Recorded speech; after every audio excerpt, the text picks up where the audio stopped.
Here is the basic lighting kit that I travel with these days. We've got a reverse lighting stand. Doesn't hold a lot of weight, but none of this is a lot of weight, so we're good on that score. We've got the Neewer pocket light and a Mullis G60. This is, I believe, a 12-watt light that does different colors, or has a variety of things that it can do. This only does white light, basically. The color temperature could change. So you can go from warm to cool. Show you that. That's a diffuser. That's extra, a little silicone diffuser. And then this comes off, and there are additional attachments that can go on. Ah, that's a little diffusion box. But this represents the kind of the minimum gear I carry around, although I sometimes don't carry around this little guy. I do use it, but I have other things that I can use too.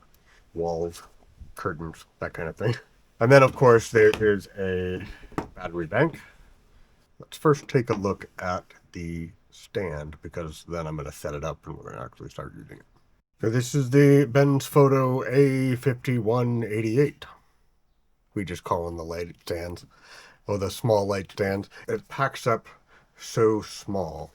And that's because the legs, they fold up the shaft and then they fold down. You lock this down, and now you have a stable stand. And if you need it to be wider to carry something heavier, you can do that too. And then it just has these loosened rings. Put it where you want it and then tighten it down. Got a baby pin head here, so you can use standard lighting attachments. There's a 1/4 20, and if you unscrew this little top part here, there is a 3/8, the larger mount, basically. The tripod had this under the camera here, could fit right on this. So in a pinch, you could use this as a tripod for your camera. Light camera, very light camera, but it would still work. I can carry 2 of these if I really wanted to inside the Pelican case that I carry my camera equipment in. That's the stand. Now I'm going to set it up and put some lights on it, so we're not going to see this thing anymore. And the first light we're going to look at is the Neewer. The Neewer RGB video light SL90. I call it just a pocket light. You can see here it's pretty small.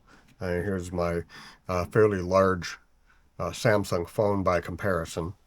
And it's just got these bicolor LEDs. I don't know if you can see that there are 2 different colors in there. And then there's plastic cover over them.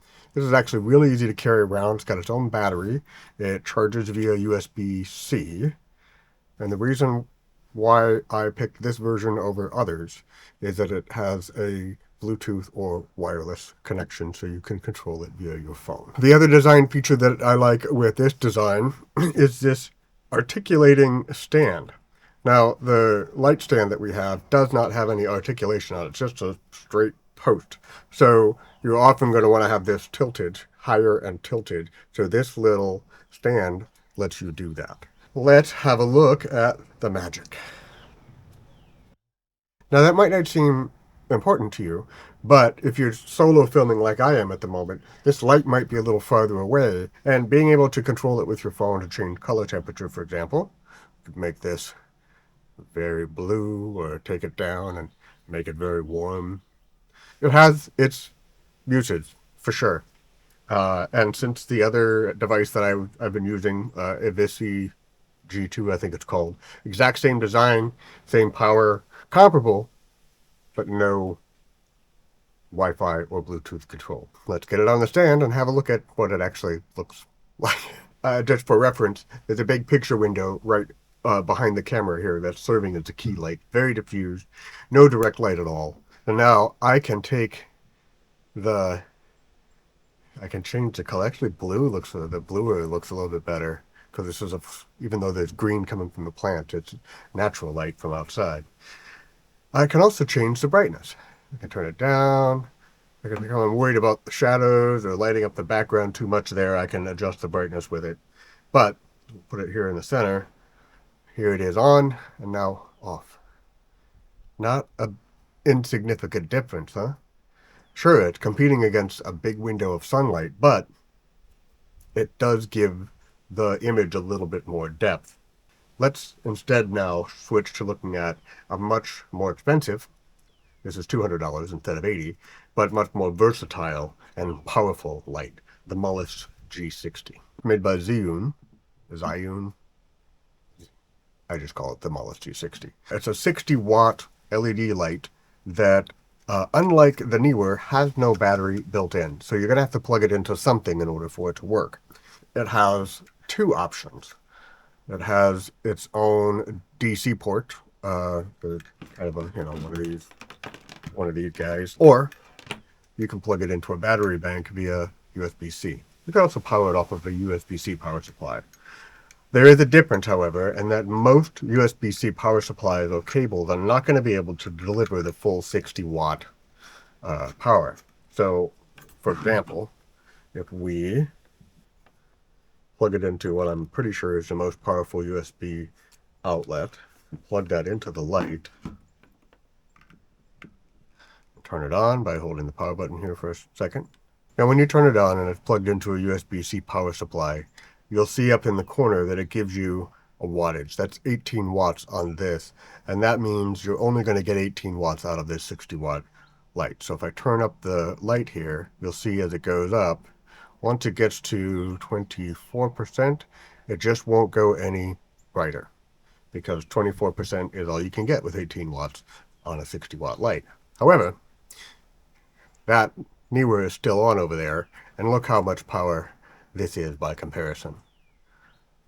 Before I put it up there, though, let's take a look at the attachments. There's this little cone that increases the light output, focuses it, and increases it. It's like a Bowen's mount, but it's mini, and it's proprietary to Zhiyun. So this little focuser, you can see there that it actually focuses the light fairly well. And then there is this silicone diffuser that fits over the top. That actually works fairly well. Let's put it on the stand so you can see what it looks like next to the Neewer. And there you have it. That's the Mullis G60 in the same position as the Neewer just was, with the silicone diffuser at 24% brightness, which is the maximum I can get out of the battery. And as you can see, it's considerably brighter. There's a lot more contrast in my face. The shadows are also a little bit more noticeable because that diffuser isn't fantastic. But it does separate me from the background a little bit better, I think. However, there is another diffuser. This guy. A little softbox. Now, it's also a little softbox, but with the addition of these baffles, there'll be less light on the backdrop and more of the diffused light on me. So here is that coming up. See? So now I have a very diffused light, the larger target facing me, and because those baffles are in place, there's much less spill light getting onto the background, which makes this a fairly pleasing image in my mind. Now, we're using it on battery power, so let me plug in the AC adapter, which will then let us get up to 100% power. There's another advantage to the AC adapter, and that is the USB-C port I found on the G60 can be very temperamental. So if the thing is moving around much, it can shut off. That never happens with the AC connector. It's plugged in, and here's the same 24%, but we can also turn it up a lot more. Now this light is also adjustable, so we can make it considerably warmer if we want. Let's kind of move these back into the middle, and that's not a bad shot at all. Now you might be wondering how I'm making changes to the light without getting up and changing it, and that's because it also has an app. Now it's a different app than the Neewer, of course. It's ZY Vega, and it connects with the Zhiyun lights. As far as I know, there isn't an app that connects all of these different brands. It's kind of a pain in the butt. On the other hand, at least you have that ability.